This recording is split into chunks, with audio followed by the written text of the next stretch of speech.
Muchas gracias. Bueno, pues hoy para concluir la serie de pláticas, os voy a hablar de unos proyectos en los que hemos estado trabajando recientemente y un poco veremos cómo se conectan con lo que explicamos el primer día y durante estos, y también durante estos días.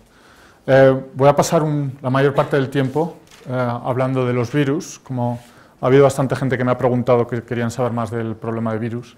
Entonces os voy a contar los diferentes aspectos que hemos estudiado del virus, y especialmente relacionados con la topología.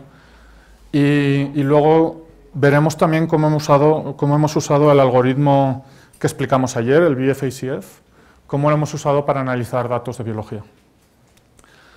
Bueno, antes de nada este es nuestro grupo en Davis, y pues simplemente agradecer a las personas que están trabajando aquí, ¿no? Voy a hablar sobre todo del trabajo que ha hecho pues, Tamara, Maxim, Gina y Robert también. Muy bien, pues bueno, la idea de lo que hemos estado hablando es que los genomas están todos metidos o bien dentro de la mitocondria o bien dentro del núcleo, y la reducción de volumen es muy grande. Entonces, esto es una foto del genoma de la bacteria de E. coli en microscopía electrónica, y esto es una ilustración de cómo se cree que se organiza el genoma en el ser humano, por ejemplo. Entonces, para darnos una idea de cuál es el nivel de condensación, podemos hacer un cálculo, ¿no? Imaginaros que podemos considerar, pues, para el genoma humano, por ejemplo, es como 10 a la 6 micrómetros. Esto viene a ser como 2 metros, entonces un poco más alto que yo. Es lo que mide un cromosoma después de otro en cada una de vuestras células, ¿vale? O sea, si vosotros tomáis una célula, extraéis el DNA, los ponéis todo alargado, eso es como 2 metros. Eso se tiene que meter en una esfera de diámetro 10 micrómetros. Entonces, si hacemos el cociente entre estos dos, pues vemos que hay una reducción lineal de 10 a la 5. Ahora, una reducción lineal realmente no explica muy bien cuál es el problema de condensación. Lo que podemos hacer es tomar una caminata aleatoria y ver cuánto volumen ocuparía una caminata aleatoria y comparar eso con el volumen o con el radio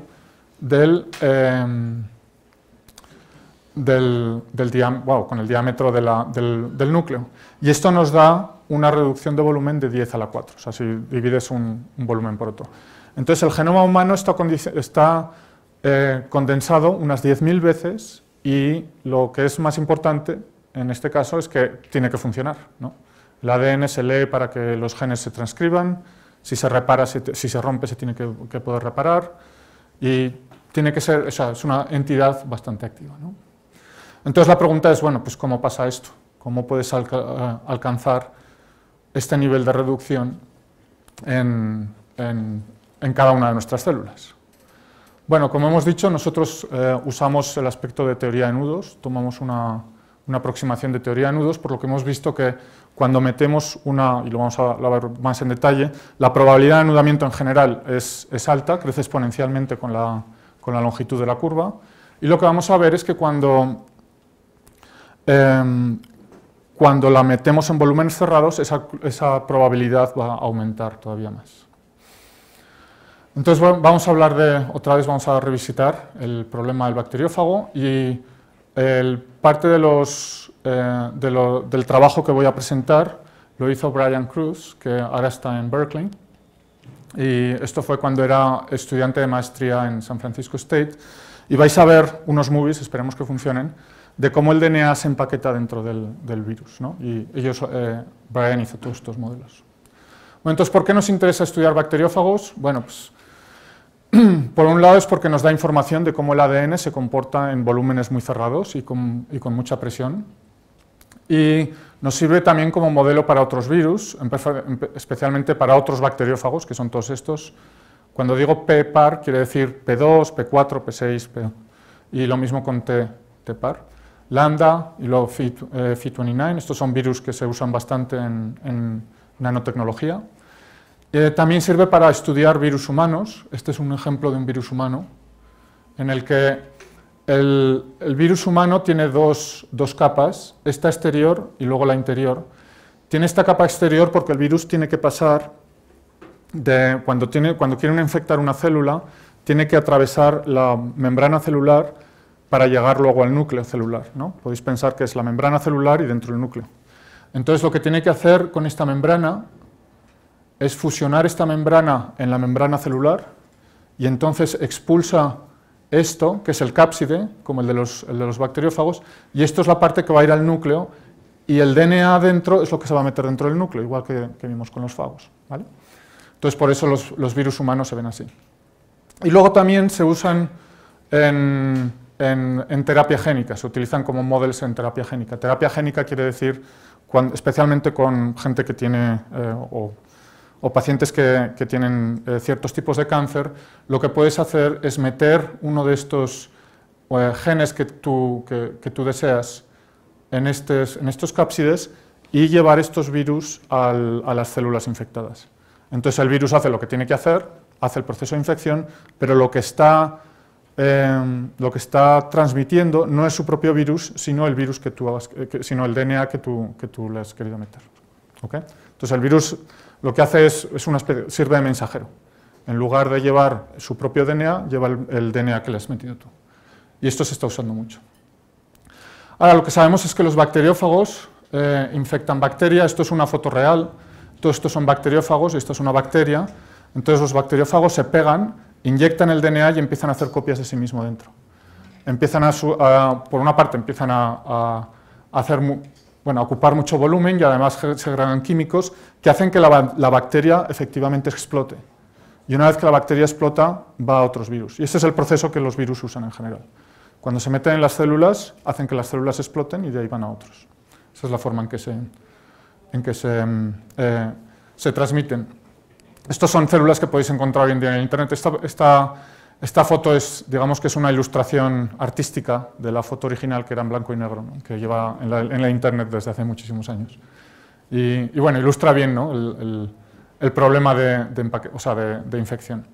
Entonces, si los bacteriófagos son capaces de infectar bacteria, y sabemos que existe el problema de la resistencia de bacterias a medicamentos, como se muestra aquí, ¿no? Aquí tenéis una bacteria y le está diciendo, mira, te puedo dar este pedazo de DNA y te va a hacer resistente a la penicilina, ¿no?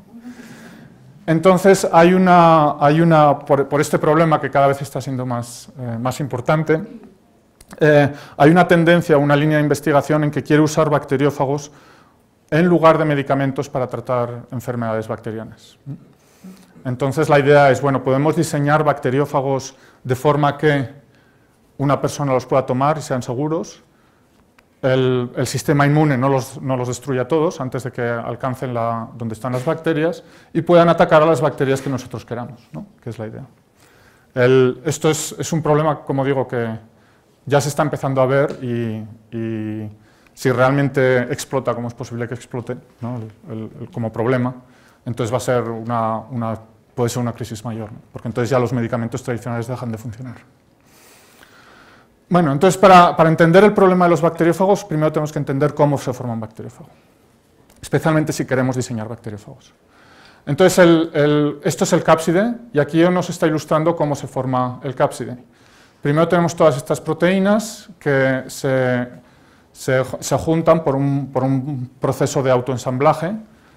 Y estas proteínas externas se llaman las proteínas andamio, y lo que hacen es, digamos que forman una estructura que se llama procápside, que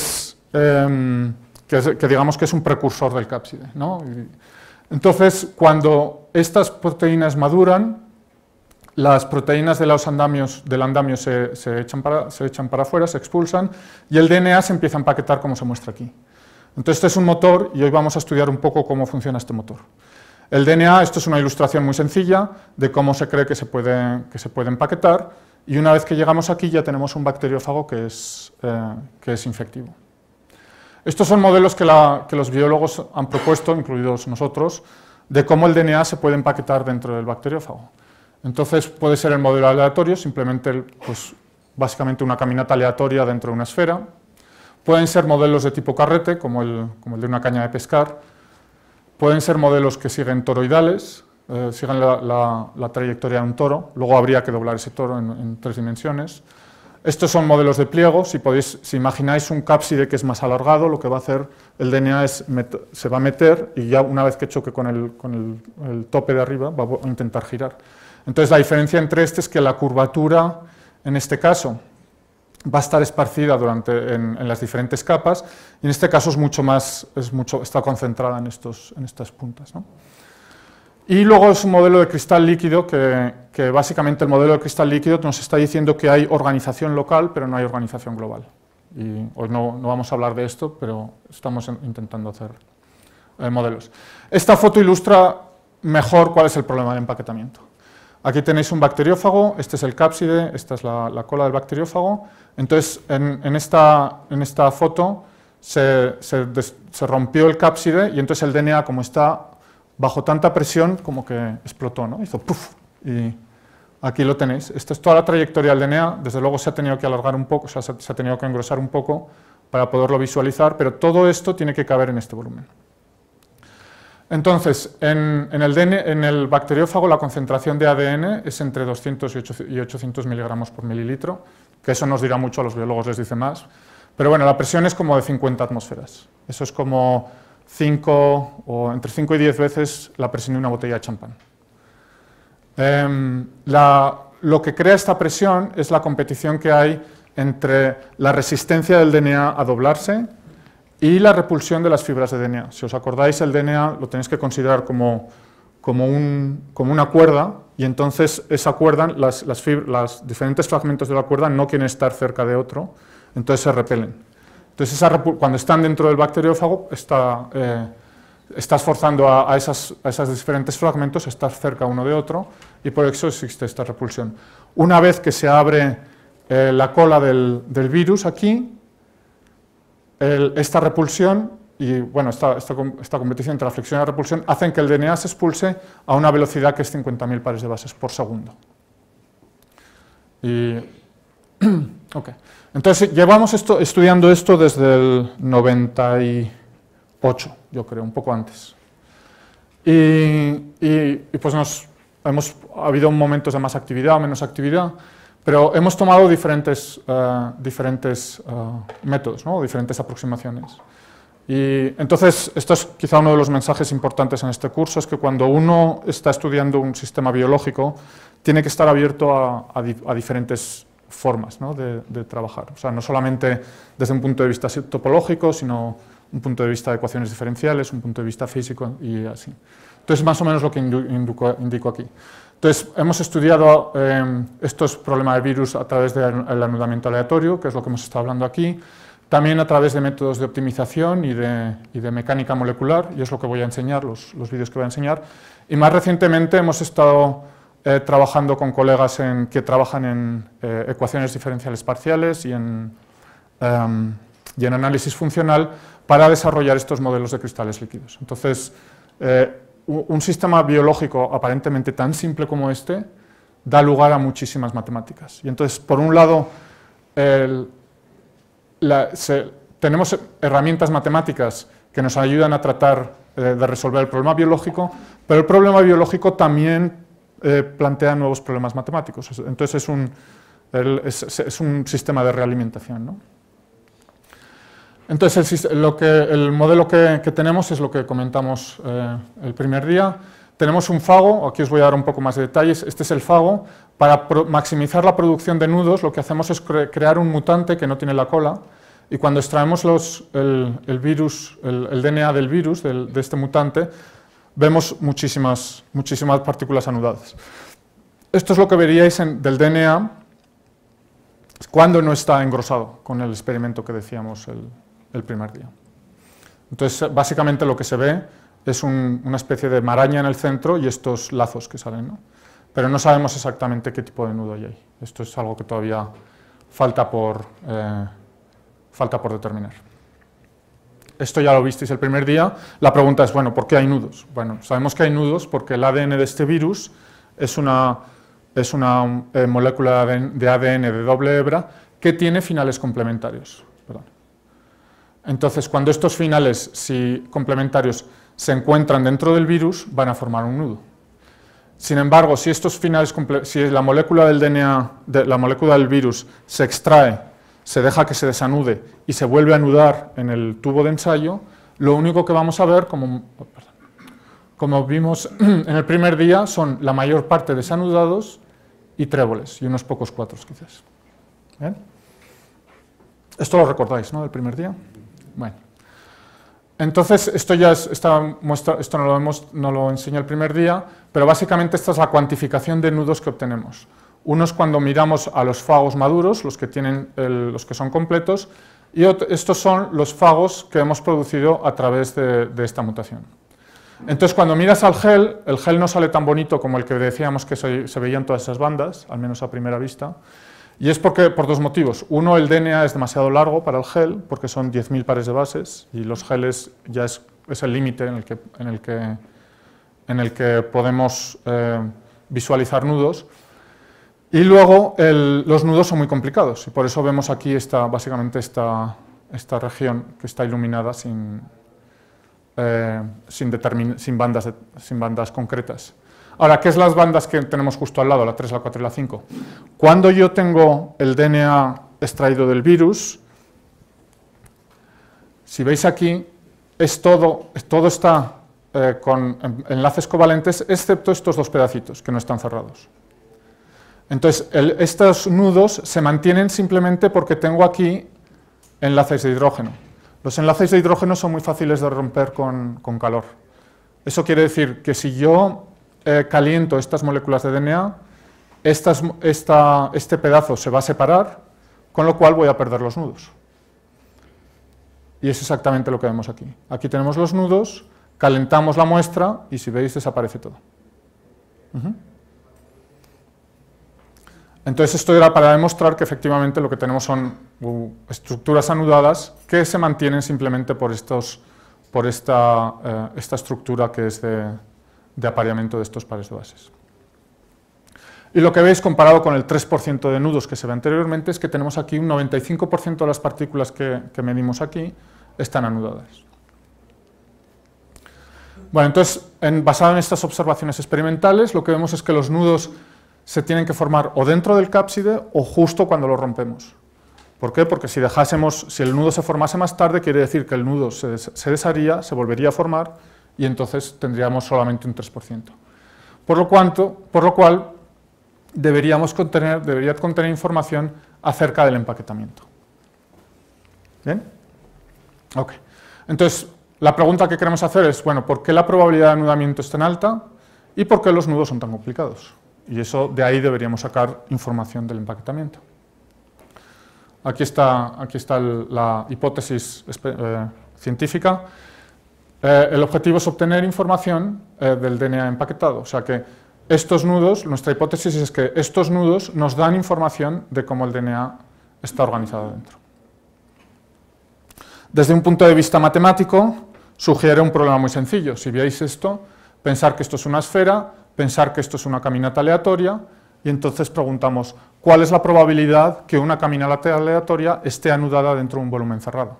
Lo que vimos en la demostración de ayer es cuál es la probabilidad cuál es la probabilidad de que una caminata aleatoria esté anudada sin ningún tipo de restricciones espaciales. En este caso estamos forzando que haya este volumen.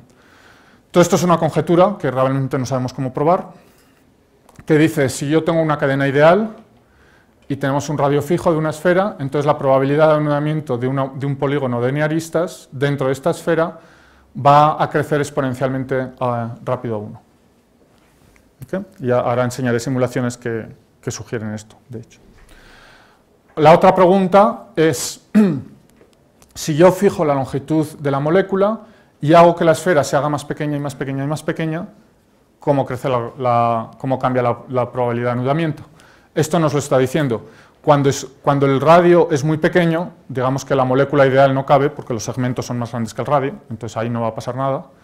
Y luego va a haber un momento en que el volumen impuesto por la esfera es muy alto, entonces va a subir, va a llegar a un máximo y luego ya poco a poco va a desaparecer cuando el radio es demasiado largo, es demasiado grande, entonces ya no afecta cuál es la probabilidad de anudamiento. ¿Por qué no podemos probar estos teoremas? Si recordáis del teorema que vimos el segundo día, es que lo que hacemos es, yo tengo una caminata aleatoria, construyo un nudo, puede ser un trébol o un 4, y voy a otro sitio, construyo otro trébol, otro 4 y así, ¿no? Entonces la idea es que tenemos estos blobs, estas pequeñas marañas, y cada una de esas marañas está anudada. Cuando estamos en un volumen cerrado ya no tenemos opción de ir a ningún sitio. Entonces, cuando muevo estas aristas dentro de un volumen cerrado, la probabilidad que es muy alta es de que se forme un nudo, pero luego la arista vuelva a meterse deshaciendo el nudo. Entonces, ¿cómo se balancea las que contribuyen a nudos con las que no contribuyen a nudos? Es lo que hay que cuantificar para poder probar este teorema. ¿Bien? Bueno, entonces desarrollamos modelos matemáticos o computacionales, si queréis, para el empaquetamiento. Usamos el de la cadena ideal, que discutimos el primer día, en el que no hay penalización para los uniones, donde se unen los segmentos, y luego este modelo que dijimos que era más idealizado, que básicamente lo que hacíamos era coger puntos de forma aleatoria aquí, y en este cubo, y conectarlos. Entonces los dos modelos nos dan algo muy parecido. Aquí tenéis la longitud de la cadena, aquí tenéis la probabilidad de anudamiento, y me dice que para un radio fijo, vamos a tomar este radio, la probabilidad de anudamiento crece con la longitud de la cadena. Y si yo tengo una longitud fija y cambio el radio, por ejemplo en 60, puedo ver que para radio 10 casi no importa, luego no hay efecto, para radio 5 crece, para radio 4 crece, para radio 3 crece, etc. Ahora, la mejor estimación está dado por el grupo de Micheletti en Italia, que es esto. Entonces, la probabilidad de anudamiento va a ser una constante por la exponencial de la longitud de la cadena a 2.15 dividido por el radio al cubo. Ese es el teorema que hay que probar. y como he dicho antes, no sabemos exactamente como las técnicas que hay que usar. Y lo mismo da en el que tomamos puntos aleatorios, nos da básicamente un comportamiento parecido, y este es el crecimiento que tenemos. Ahora, ¿por qué? La siguiente pregunta es, bueno, pues ¿por qué son tan complejos? ¿No? Sí. O sea, en el anterior, ¿qué sería una demostración, dado que mucho de esto es como computacional? ¿Qué sería una demostración? Esto, intentar demostrar este teorema. O sea, hacer algo parecido a lo que hicimos antes de ayer, pero en lugar de permitir que puedas ocupar todo el espacio, que tu trayectoria aleatoria solamente esté encerrada dentro de la esfera. Entonces habría que ver cómo crecen el número de caminatas aleatorias anudadas con respecto al número de todos los polígonos, polígonos aleatorios anudados, con respecto a todos los polígonos, y ver qué es. Pero el problema aquí es que es muy difícil cuantificar cuántos polígonos aleatorios anudados hay, ¿no? Y además tienes la restricción del radio, ¿no? Entonces, también... Sí, eso es lo que impone el radio, sí. O sea, la forma más sencilla de empezar sería empezando entre dos planos, donde tienes dos dimensiones en las que puedes todavía crecer hasta infinito. Luego podrías intentar ir a un tubo y luego podrías intentar ir a... La siguiente pregunta es, bueno, pues ¿por qué son tan complicados? Algo que podríamos pensar es que hacemos el experimento, tenemos nudos, pero todos los nudos tenemos muchos nudos, pero son nudos simples. Pero no es lo que vemos son nudos muy complejos. Entonces, ¿qué es la forma que podemos medir la complejidad de los nudos? Es a través de lo que se llama el número medio de cruces. ¿Qué es lo que quiere decir esto? Tomar una conformación que generáis de un polígono aleatorio y podéis proyectar el polígono y contar el número de cruces, el que veáis, no tiene por qué ser mínimo, ¿vale? Luego, eso te da una estimación y lo que puedes hacer es tomar muchas de esas proyecciones y calcular la media. Entonces eso nos daría el número medio de cruces para ese polígono en particular. Y luego lo que tenemos que hacer es generar una población de esos polígonos y calcular todas esas medias. Y eso es exactamente lo que estamos viendo aquí. Aquí está la longitud de la cadena, aquí está el número medio de cruces que vemos, y lo que vemos es que de alguna forma crece como n al cuadrado con n la longitud de la cadena. Lo mismo pasa para el otro modelo, en el de puntos aleatorios, y para este de hecho sí que podemos probar un teorema. Entonces el teorema nos dice que la complejidad va a crecer con n al cuadrado. Hay un teorema parecido que es para polígonos sin restricciones espaciales, y en ese caso crece como n multiplicado por el logaritmo de n. Así es la complejidad. Entonces, obviamente hay un cambio aquí de organización de alguna forma, ¿no? Es lo que nos está diciendo este resultado. Entonces, al menos ya sabemos por qué salen tan complicados, no, desde un punto de vista estricto matemático, no sabemos cómo demostrar la probabilidad. Bueno, esto lo reportamos ya hace bastantes años, pero básicamente cuando tomamos estos resultados teóricos y los aplicamos a la biología, lo que decimos es que las simulaciones demuestran que las curvas en volúmenes cerrados tienen una probabilidad alta de estar anudadas, y esa complejidad va a ser muy alta también. Por lo tanto, el confinamiento del cápside en el DNA tiene un papel esencial en la formación de nudos. Luego, seguimos un paso más, decimos, bueno, ya sabemos esta primera parte, vamos a intentar analizar los nudos que son relativamente sencillos. Y esto es lo que muestra este gel aquí. Esto es un gel que es dos-dimensional. Si recordáis lo que dijimos en la figura del gel, es que ponemos una carga negativa y una carga positiva. Entonces el DNA, como está cargado negativamente, va a empezar a migrar a través del gel. Esto lo corres con unas condiciones y luego lo que puedes hacer es girar el gel 90 grados y repetir el experimento en otras condiciones. ¿Vale? Entonces las condiciones en este caso, uno tenía un voltaje muy corto y lo corrimos por 26 horas, me parece, y el otro tenía un voltaje muy alto y lo corrimos por muy pocas horas. Y entonces es por eso que vemos esta especie de campana. Lo corremos en primera dimensión, y lo que dijimos que cuando lo corremos el gel estándar, cuando lo corremos en la primera dimensión, la complejidad del nudo está relacionado con la distancia desde el origen. Ahora, cuando lo corremos en la segunda dimensión, cambiando las condiciones de electricidad, el campo eléctrico, ya no es lo mismo. Ahora resulta que el desanudado corre más rápido que el 3, que corre más rápido que el 4, que el 5, y luego ya eso se pierde, ¿no? Entonces esto nos permitió, por un lado, separar todas estas diferentes poblaciones de nudos. Si veis aquí hay una segunda campana, entonces hay una campana que difiere o una población de nudos que es distinta de la población principal, y el lineal, que si acordáis, suele estar el lineal que siempre como que nos chafa aquí donde están los nudos más simples, siempre corre por medio. Lo que va a pasar es que se mueve ya fuera de la figura, aquí. Entonces ahora cuantificamos esto, hay técnicas en el laboratorio para cuantificar esto, y lo que tenemos es muchos tréboles, que es lo que deberíamos esperar, muy pocos cuatros, y la población de 5 es muy alta, y en concreto la población de 5 que vemos es el toroidal, perdón, está aquí. No vemos el twist. Ahora, si hacemos simulaciones, como las que he descrito antes, lo que vamos a ver es que siempre hay más twists que toroidales. ¿Vale? Este es más común que este, si no tenemos restricción del volumen. Y algo muy interesante es que a 6 es cuando vemos esta bifurcación. 6 sabemos que tenemos primos y tenemos nudos compuestos. Algo que se puede ver, por ejemplo, bueno, el 6 está bien, vemos aquí que hay una población más pequeña, pero si os fijáis en el 7, que sería la suma conexa de un 4 y un 3, 4 tenemos muy pocos, ¿dónde está en el 4? Aquí está, 0.03, y ahí tenemos una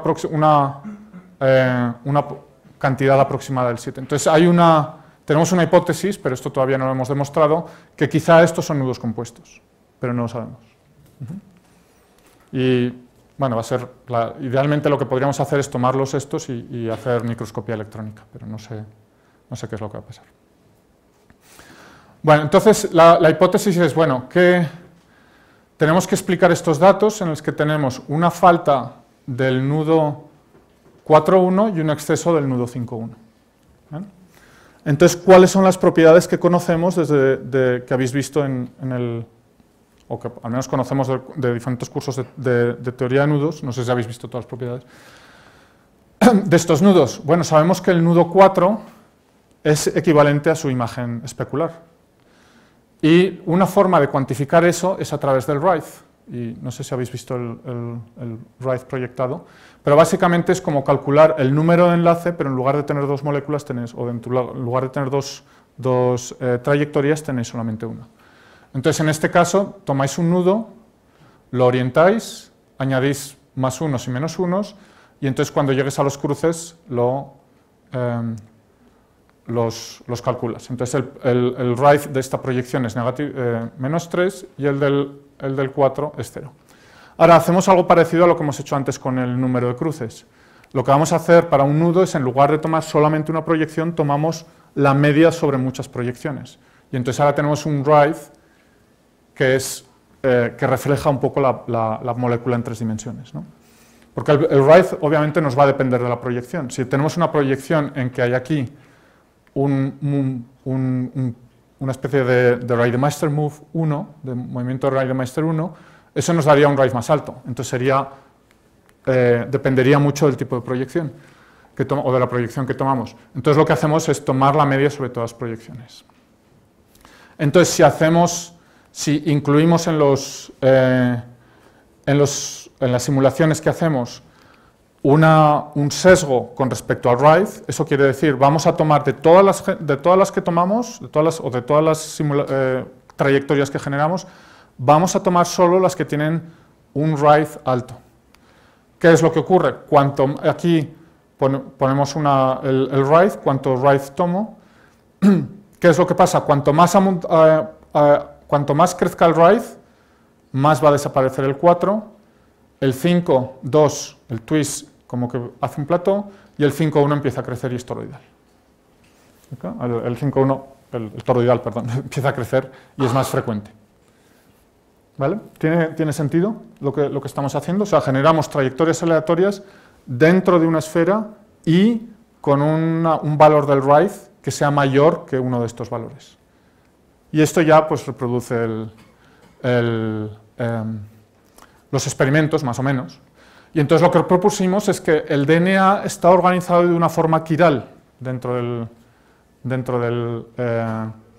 cápside. ¿Qué es lo que quiere decir? Que o bien está, si nos referimos a la primera figura, o bien está organizado hacia la derecha o bien está organizado hacia la izquierda. Esa es la idea intuitiva, pero probablemente sea más complicado que todo eso. Entonces podemos explicar la organización del Rife de dos formas distintas. Una es por la interacción que puede existir entre las moléculas del DNA una vez que el DNA ya está empacado. Y entonces, si veis aquí esta hebra azul puede pasar, se puede meter entre las diferentes capas que se formando un nudo, y a la vez, si esto está en una determinada orientación, nos va a dar un nudo quiral, y eso es un teorema que os voy a demostrar ahora. Y luego es posible también que sea por este motor. Y ahora os voy a explicar, este es el trabajo que hizo Brian, y os voy a explicar cómo funciona eso. Entonces, esto es un teorema ya que probamos hace bastante tiempo, hicimos simulaciones, que básicamente reflejan esta idea, que cuando el DNA se va empaquetando, va girando y las hebras se pueden entrelazar unas con otras. Y entonces lo que vemos es que si el Rife es mayor que el número de vueltas que doy alrededor del eje, entonces el nudo va a ser no trivial, va a ser un nudo no trivial, y no puede ser aquiral, tiene que ser quiral, ¿vale? Hay una organización o bien de mano derecha o de mano izquierda. Ahora vamos al trabajo que hizo Brian. Este es el modelo que los biólogos han propuesto usando la técnica que describí el otro día, que es de una molécula única, ¿no?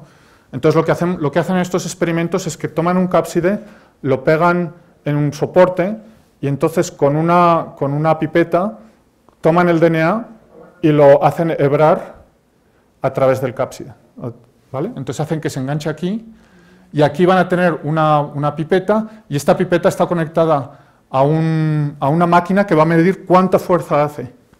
Entonces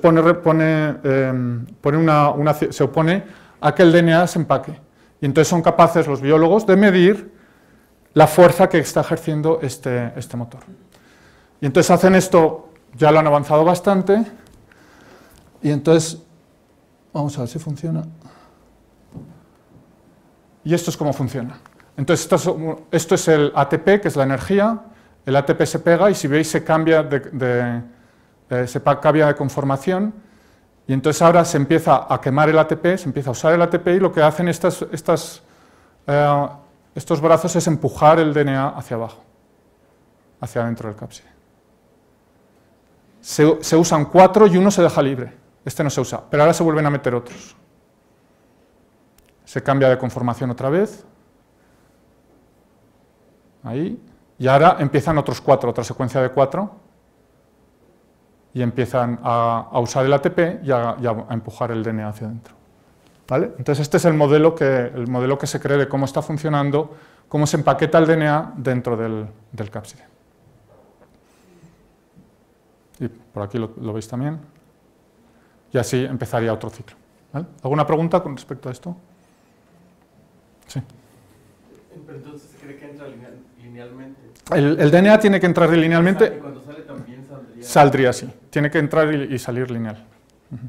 Porque eso es como que pareciera que decir que adentro no pudiera estar tan anudado, ¿no? Porque luego como que pero no sé. Sí, no puede estar anudado, pero sí que las hebras pueden estar entrelazadas de alguna forma, ¿no? Pueden entrar una con otra. Entonces, siempre y cuando los finales estén separados uno de otro, sí que puede salir. Si los finales se encuentran es cuando tienes un nudo.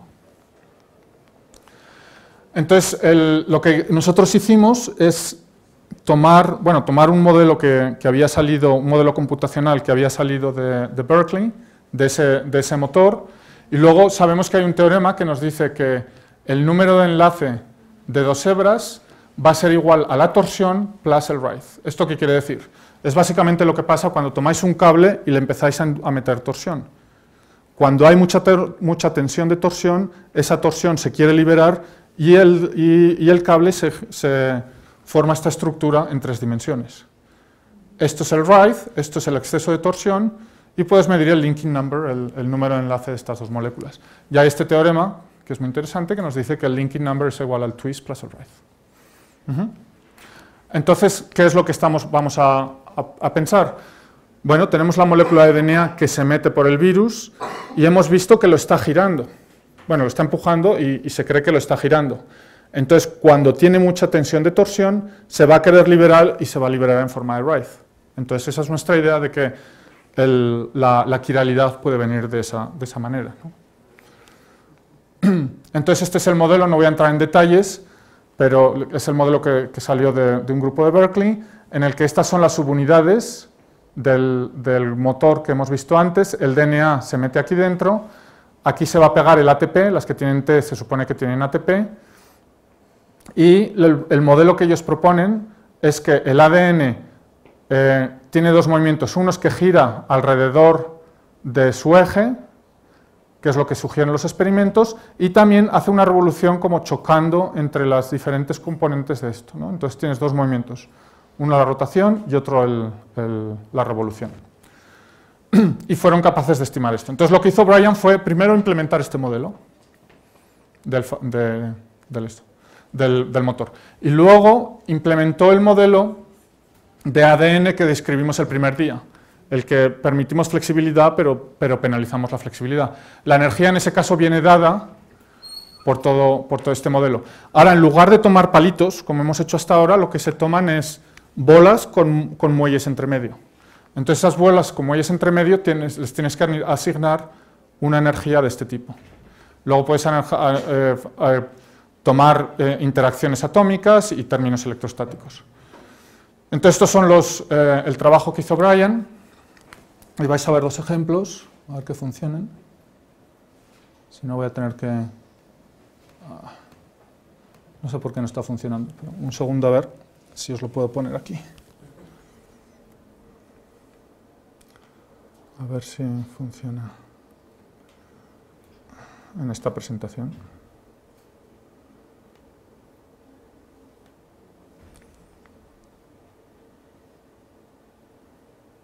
A ver si esta funciona. Entonces lo que vais a ver es el DNA entrando esto. Entonces el motor, imaginaros que está aquí el motor, esta es la molécula del DNA, la molécula del DNA tiene que minimizar esto mientras se está buscando cómo acomodarse aquí. Entonces estos son dos experimentos distintos. Este tiene mucha densidad el medio y entonces el DNA se mete, está girando, pero el medio es muy denso, con lo cual se empieza a doblar nada más entrar dentro del cápside. Y si veis aquí el rise, está cambiando muy poquito. Y aquí nos dice cuánto tiempo tarda en unidades de la computadora, y aquí nos está diciendo cuánto estamos metiendo.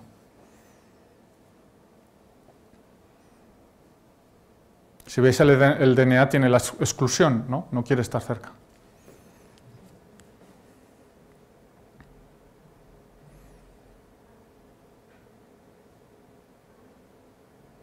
Entonces se va acomodando también aquí para aumentar, ahí se ha acomodado, para aumentar la cantidad de DNA que está metiendo.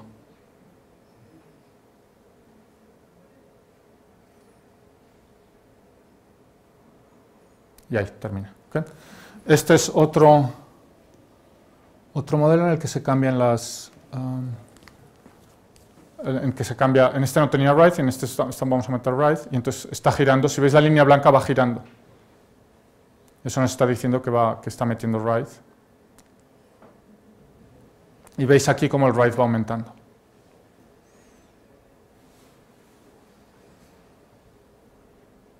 Y si vais a ver, realmente la forma en que se empaqueta es distinta. La forma en que se acomoda cuando tienes write y cuando no tienes write es distinta. Igual que cuando cambiamos la densidad del medio, ¿no? Si ponemos un medio más denso y menos denso, la simulación cambia. Y aquí veis cómo se está aumentando el write cuando estamos girando. ¿El qué? ¿Perdón? ¿Se parece la velocidad? A ver, entonces, dos preguntas. El color es simplemente para distinguir qué parte se metió primero y qué parte última, si no se vería, sería más complicado. Empezamos con el azul y terminamos con el rojo. Y la velocidad, aquí hay dos modelos. O sea, lo que hicimos es en este modelo... claro, es que este no es la presentación. La velocidad, lo que intentamos hacer es reproducir los experimentos de moléculas únicas, ¿no? Entonces es la restricción. A ver, que vuelva a la otra.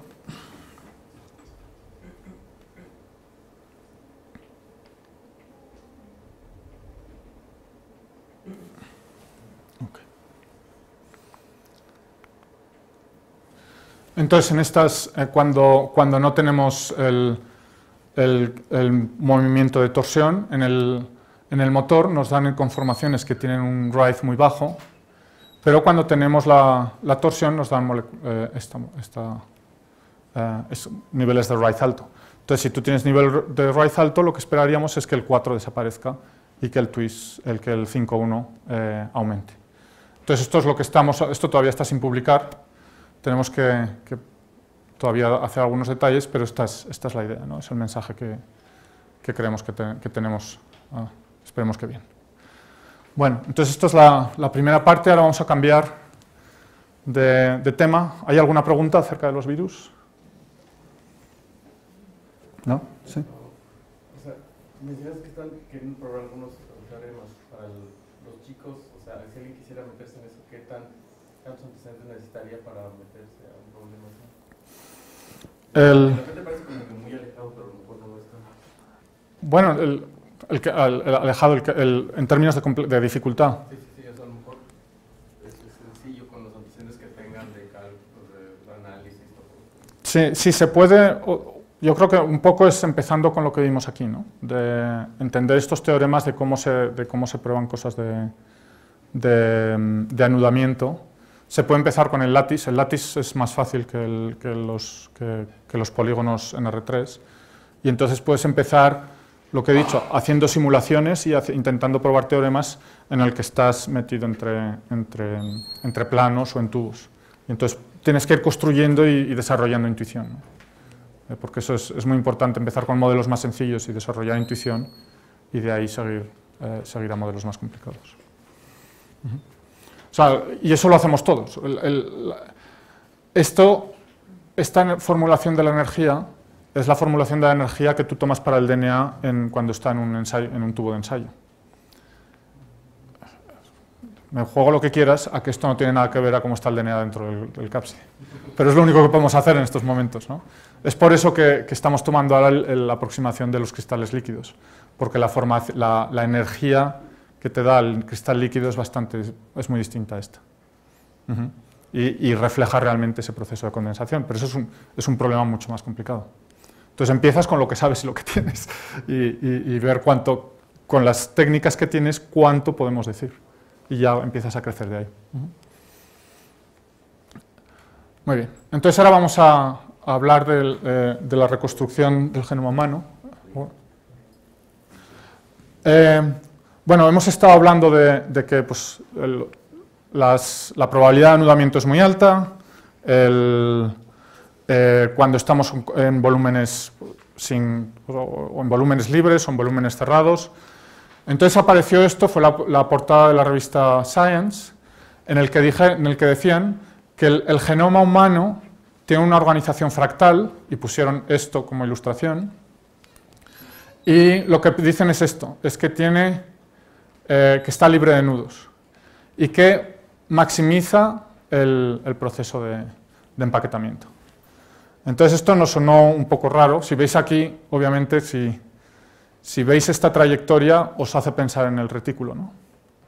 Y nosotros habíamos desarrollado muchas herramientas usando el retículo. Entonces la pregunta fue, bueno, ¿qué pasa si miramos a esto desde el punto de vista, por ejemplo, del retículo cúbico que sabemos nosotros? Entonces este es el trabajo que hicieron Rob y Rika. Y la pregunta es, bueno, ¿podemos detectar nudos? Bueno, son dos preguntas. La pregunta ideal es, bueno, ¿podemos detectar nudos en el genoma humano? Pero eso todavía está muy lejos de responder. La siguiente pregunta es, ¿podemos reproducir los datos que han encontrado los biólogos en las que tenemos nudos? Entonces, al menos diremos que es posible que sean consistentes. Esta portada de Science nos estaba diciendo exactamente lo opuesto, que si hay nudos, no puedes machear el data, ¿no? Y nosotros pensamos que eso es incorrecto.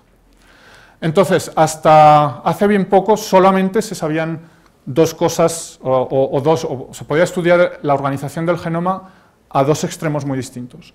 O a un nivel prácticamente atómico, en el que DNA se enrolla alrededor de estas proteínas que se llaman histonas. Entonces ahora, en lugar de pensar en una molécula libre de DNA, tenéis que pensar en una molécula que es DNA alrededor de proteínas, ¿no?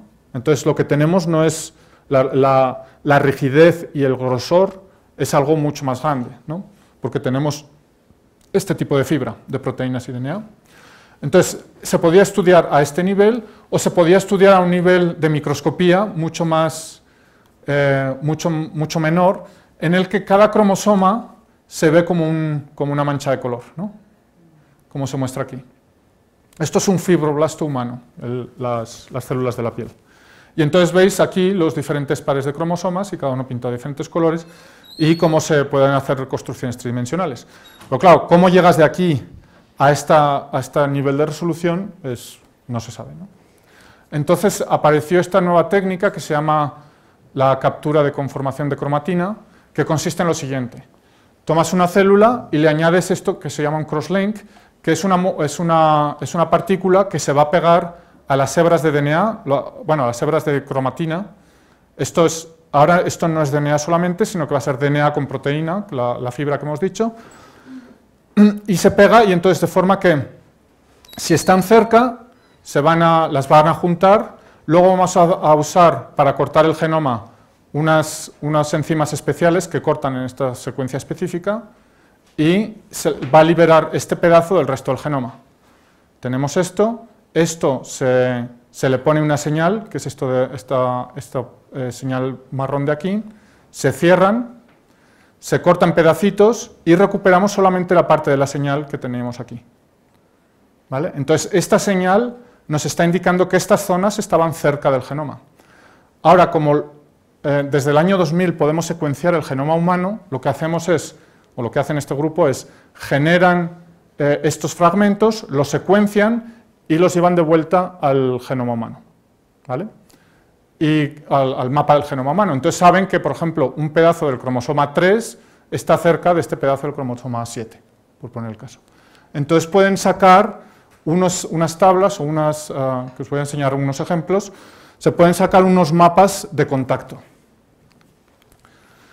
Y en el primer estudio, en el estudio de Science, que estaba discutiendo, no profundizan en el estudio de estos mapas de contacto, sino que hacen es, bueno, ¿cuál es la probabilidad de que dos fragmentos de DNA toquen uno con otro, estén cerca, con el experimento anterior, con respecto a su distancia? Y lo que ven es que sigue entre este nivel de resolución, entre 1 millón de pares de bases y 10 millones, ven que esta probabilidad de contacto tiene una pendiente de alrededor de -1. ¿Vale? Entonces, de toda la información que tienen, se quedan con esto solamente. Y proponen que lo que van a hacer es decir, bueno, vamos a tomar lo que dicen el equilibrio globule, que es básicamente una caminata aleatoria, lo que hemos hecho antes, una caminata aleatoria dentro de un volumen cerrado, o lo que llaman el glóbulo fractal, que es lo que llegó a la portada. Entonces, el glóbulo fractal es un modelo que había propuesto Grossberg, que es un físico que está en Nueva York. Y entonces lo que decían es, bueno, pues está fuera del equilibrio, rellena el espacio, está desanudado, es autosimilar a diferentes dimensiones o a diferentes niveles de resolución y es consistente con los territorios cromosómicos que habíamos visto antes, ¿no? Con estas regiones que se muestran aquí. Y ellos lo que ven es que cuando tomas el módulo fractal, o el glóbulo fractal, te da una pendiente casi de -1, y cuando tomas el aleatorio, el random model, el modelo aleatorio, nos da una pendiente de -1.5. Entonces, ¿esto qué nos está diciendo? Esto nos está diciendo que el modelo aleatorio es un mal modelo para la organización del genoma humano. Pero eso casi nos lo podríamos haber dicho cualquiera, ¿no? Pero ahora, ¿qué es lo que llegan más allá? Dicen, ¿cómo este modelo es el que funciona? El DNA no puede estar anudado. Y ahí es donde nosotros dijimos, espera un momento, aquí hay un paso en la lógica que está mal, porque tú puedes tener nudos sin necesidad que sean aleatorios de forma global, como los que te da el equilibrio, ¿no? el modelo aleatorio, ¿vale? Entonces, ¿os dais cuenta de la sutileza? Una cosa es decir, como el modelo aleatorio me da nudos, entonces no puede ser. No puede ser que ni que sea el modelo aleatorio ni que haya nudos. Y nosotros estamos diciendo algo que es distinto. Puede que no sea el modelo aleatorio, pero sí que puede haber nudos. Entonces, lo que quisimos mirar. Entonces, es básicamente lo que estamos haciendo. Aquí decimos, bueno, el anudamiento puede ocurrir, pero no necesariamente de forma global y aleatoria. Quizás hay otras formas en que el genoma humano se puede anudar. Y la pregunta es, ¿podemos desarrollar un modelo que sea consistente con estos datos experimentales? Entonces proponemos un glóbulo basado en el algoritmo que hemos estado discutiendo, el BF-ACF. Tomamos un nudo, el que queramos, lo metemos en el retículo cúbico y este nudo lo expandemos a llenar toda la esfera. ¿Ok? Entonces, a ver si funciona este movie. Si no, voy a tener que buscar. No funciona. Este lo tengo aquí.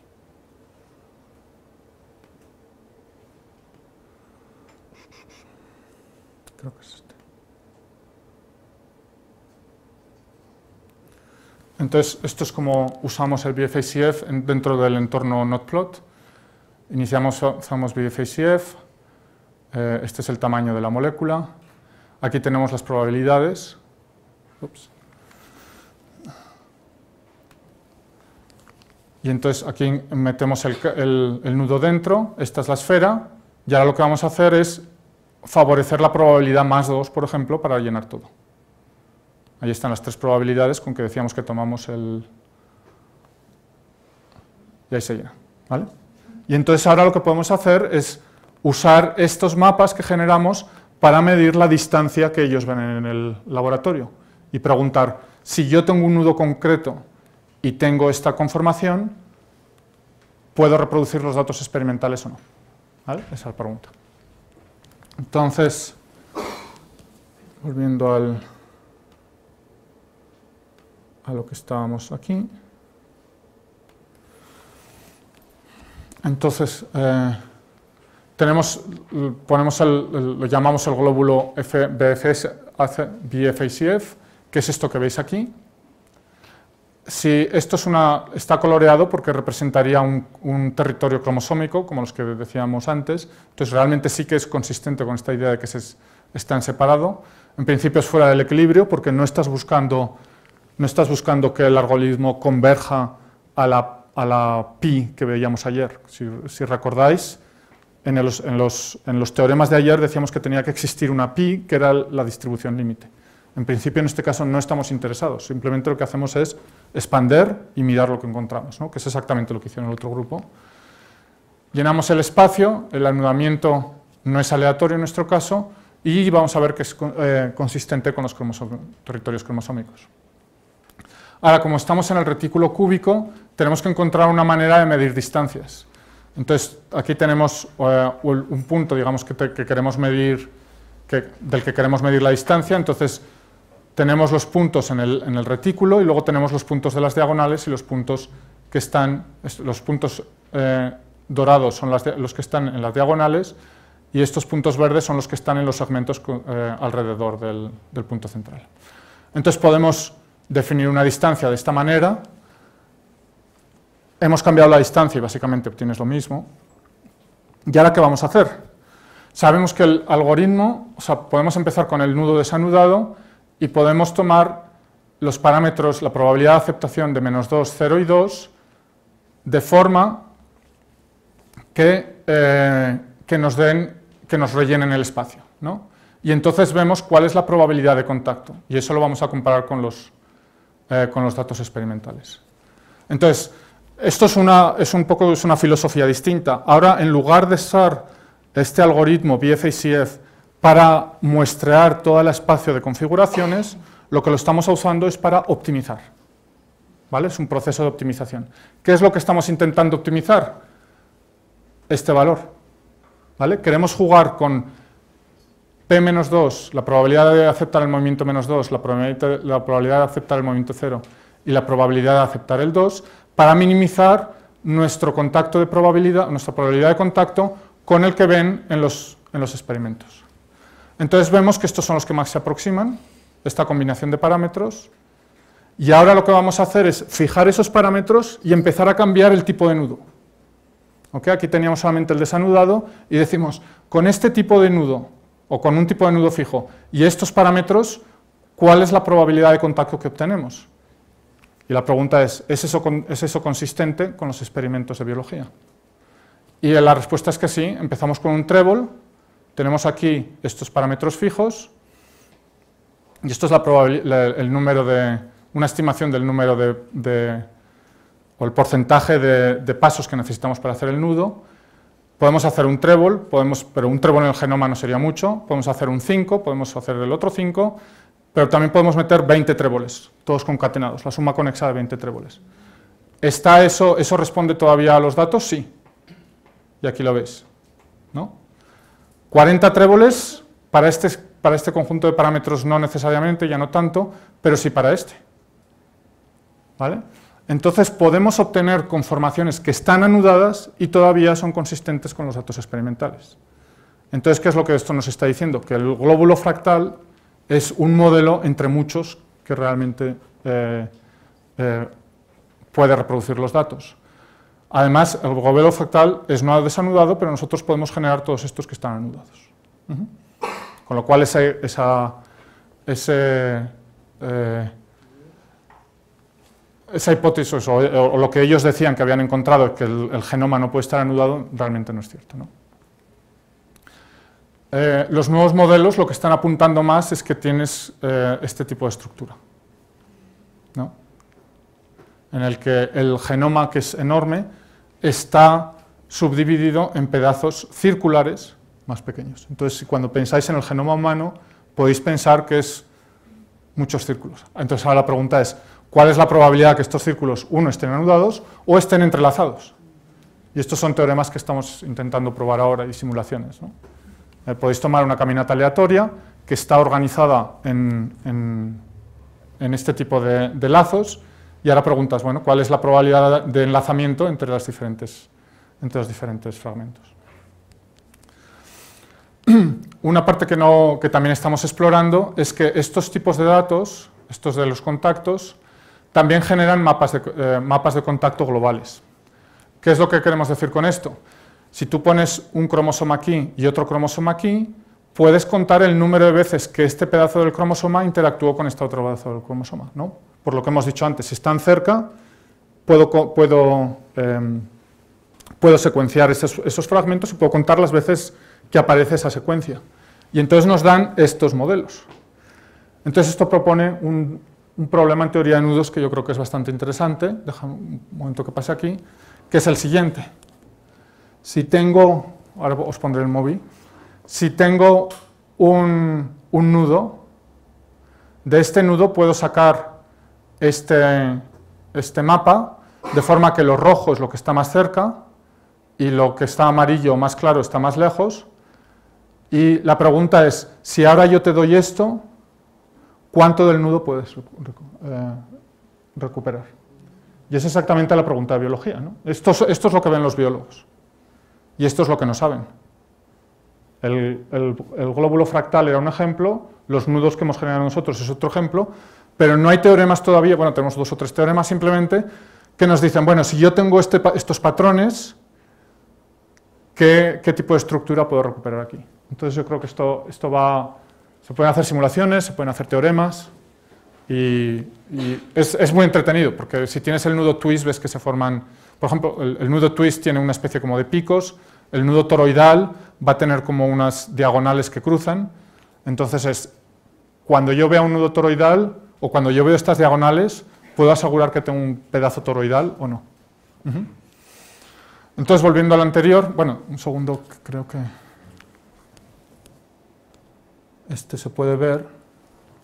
Entonces, lo que hicimos es movernos por aquí, y entonces vas viendo cómo, para ganar intuición, vas viendo cómo movernos por el nudo y por este mapa se corresponde, ¿no? Entonces es un poco para ganar un poco de intuición, porque es más complicado de lo que parece.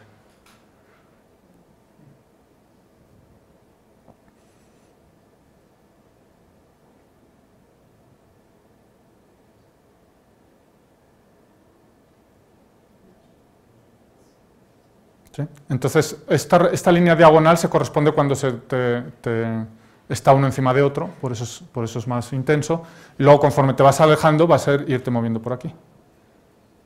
Y entonces ahora es, bueno, con esto cuánto se puede hacer. Por daros algunas ideas, uno de los aspectos que hemos tomado es usando teoría de Morse, porque lo que se puede hacer, esto lo podéis ver en 3 dimensiones, y estos serían picos y estos serían valles. Entonces puedes empezar a hacer cortes a través de esos picos y valles y ves si esos picos y valles nos están dando esta conformación tridimensional. Entonces es la idea que estamos intentando explorar ahora, a ver si por ahí sale algo.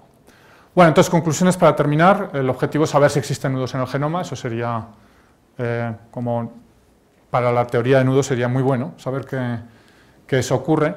Sabemos que existen experimentos que dicen que no son buenos los nudos, ¿no? Si tú tomas una molécula enudada y le pones las proteínas que leen genes, la proteína se atora en el nudo, entonces deja de funcionar. Entonces, en principio, los nudos deberían ser malos para el genoma. La pregunta es, ¿se puede usar, la naturaleza ha encontrado formas o de evitar esos nudos, aparte de las topoisomerasas, o tiene nudos y los aprovecha para regular los propios genes? Eso es una pregunta abierta. Lo que sugerimos es que el glóbulo fractal es uno de los múltiples modelos que explican los datos y puede estar anudado y con diferentes tipos de nudos. Y si el anudamiento ocurre, nuestra estimación por ahora, es una estimación bastante baja, o bueno, bastante burda, digamos, o no precisa, es que hasta un 20% del genoma podría estar anudado y todavía ser consistente con los datos que tenemos. Entonces voy a terminar aquí, ya he presentado a todas las personas que han hecho el trabajo, o sea que esto es todo. Si hay preguntas.